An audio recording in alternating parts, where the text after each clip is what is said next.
Hello, welcome to another real estate video. I'm Dan Murphy, the Long Island Realtor. Buying a home could be extremely stressful and can be very overwhelming. It can be very exciting also. In this video, I'm going to discuss the things that first-time home buyers should try and avoid. Before you go out and start, looking at homes and making offers on homes, you would need to get your finances in some kind of order. That would mean, knowing your credit score, your credit history, your debt to income ratio. Does your financial picture prove worthy enough to a lender for them to give you a loan? First time home buyers don't have the experience that some people that have been through the process before, so that they may make some mistakes along the way. So this video, I'm going to try and help you guys avoid those mistakes. First thing you may want to try to avoid is not keeping tabs on your credit.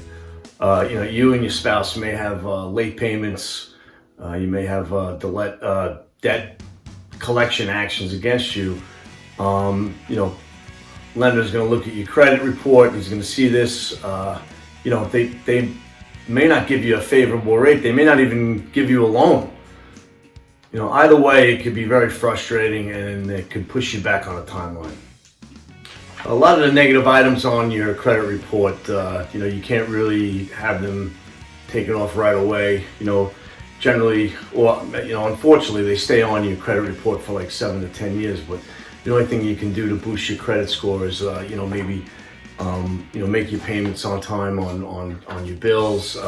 Maybe double up on the minimum payments on credit cards, and also don't max out on the amount of credit that you have outstanding. Second thing you want to try and avoid is going to look at homes before being pre-approved for a mortgage. In a hot market, when you find a home that you would like to buy, sellers are unlikely to entertain an offer from someone who's not pre-approved. You're going to face stiff competition. There'll be multiple offer situations. And having that pre-approval letter shows the seller that the lender has done its due diligence and you're a good candidate for a loan. The third thing you want to try to avoid is not shopping around for a mortgage. Shopping around for a mortgage definitely gives you leverage with other lenders. This way you can shop around and get the best deal for you. What's entailed? Well, you have interest rates, you have closing costs, and you have lender fees involved. So by shopping around, you can compare apples to apples with different lenders and see what lender you'll work with. You'll get the best, the lowest cost to you. As you shop for lenders, pay attention to closing costs. Closing costs could definitely add up at the closing table. What doesn't seem like, or what seems like a high cost now in the beginning, may not be as bad as costs that you're going to incur over the life of the loan. Some lenders will offer to pay points up front, which basically pays down the interest rate, or they'll promote a loan that's low fee, no points, and they'll charge you a higher rate, and over the life of the loan can end up costing you more money. Another way that you could, look for a mortgage is utilize a mortgage broker. Mortgage broker is going to go out and they're not lenders, they're brokers. So they're going to go out and they're going to get you the best deal possible with the lowest costs. By applying for a loan with multiple lenders, you'll be able to compare costs. And people, question I get is, hey, if I apply for with 3 lenders, how's it going to affect my credit? Well, if you do it within a 30-day period, it's usually counted as one inquiry, and it won't affect your credit score. The fourth thing you should try to avoid is buying a house that you just can't afford. Just because the bank tells you, hey, this is the maximum amount you can borrow, doesn't mean you have to. Okay, yeah, that's great, and it's good to know, but in the long run, it could come back to bite you in the ass, basically. If you max out your loan, chances are that loan is going to become unmanageable. Typically, most homeowners can afford up to 2 to 2.5 times their annual salary. Home ownership comes with other expenses. You should save for, maintenance, repair items, the stuff that breaks down. You want to have a budget outside of your mortgage to pay for things that come up, because they're going to come up. Things are going to come up. You're going to have repairs. You're going to have other costs that are going to come up, as opposed to when you were renting and you were just making a rent payment and it covered everything. So if you buy a more expensive house, you're not going to be able to, that extra money that you should be saving for the repairs and maintenance and stuff, that's going to go for your mortgage, and you're not going to be able to take care of those items when you need to. The fifth thing that I would hate to see you avoid is to hit the subscribe button and to hit the thumbs up button.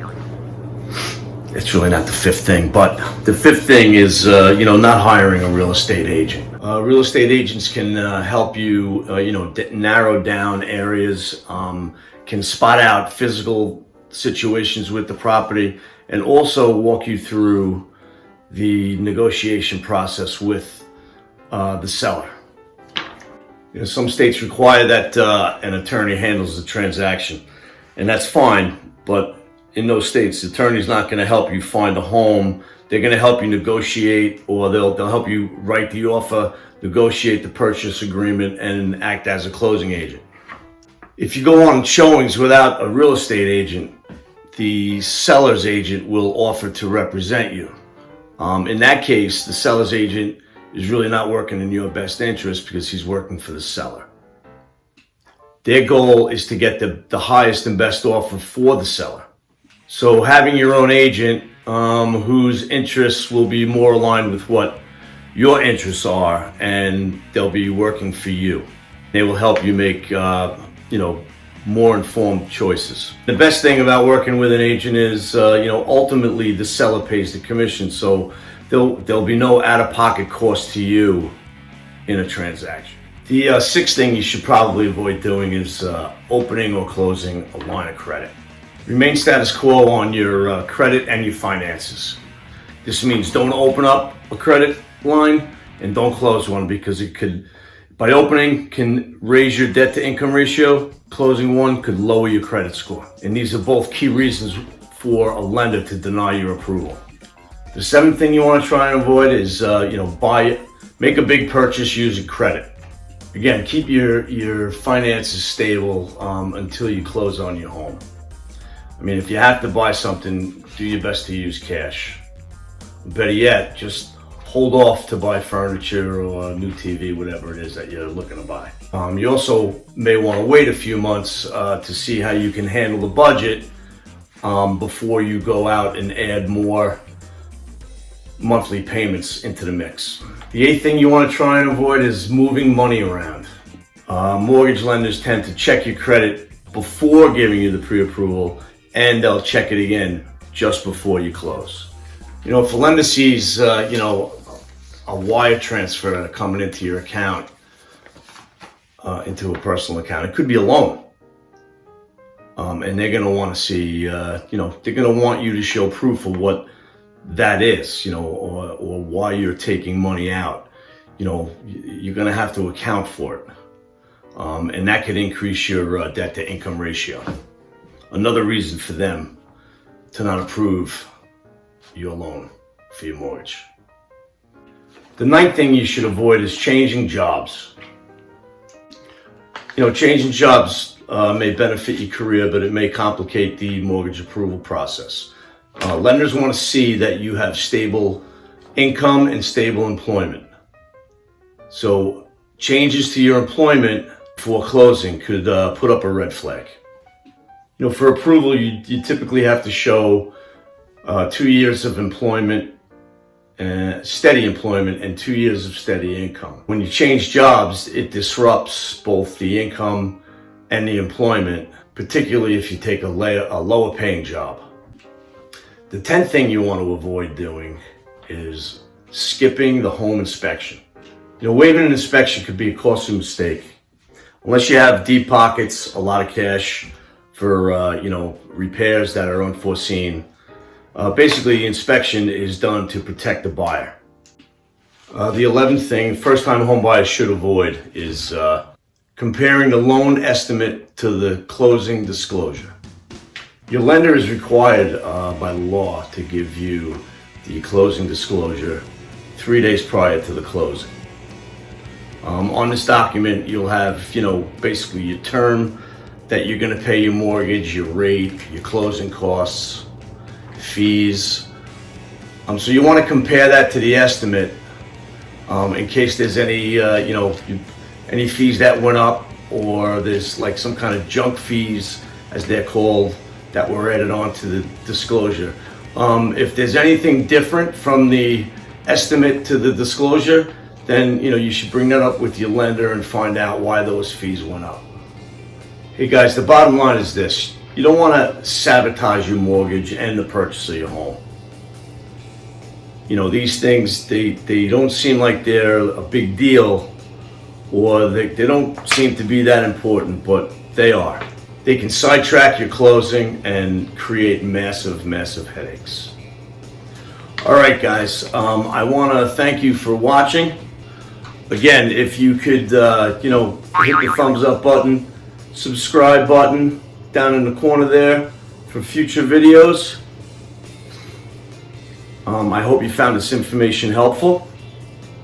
Down in the comments, I'm going to leave my phone number. I'm also going to leave a link for a free home buyer's guide, or complimentary buyer's guide for you guys. Just click on that link, add in the information that they asked for, and you'll get one emailed directly to you.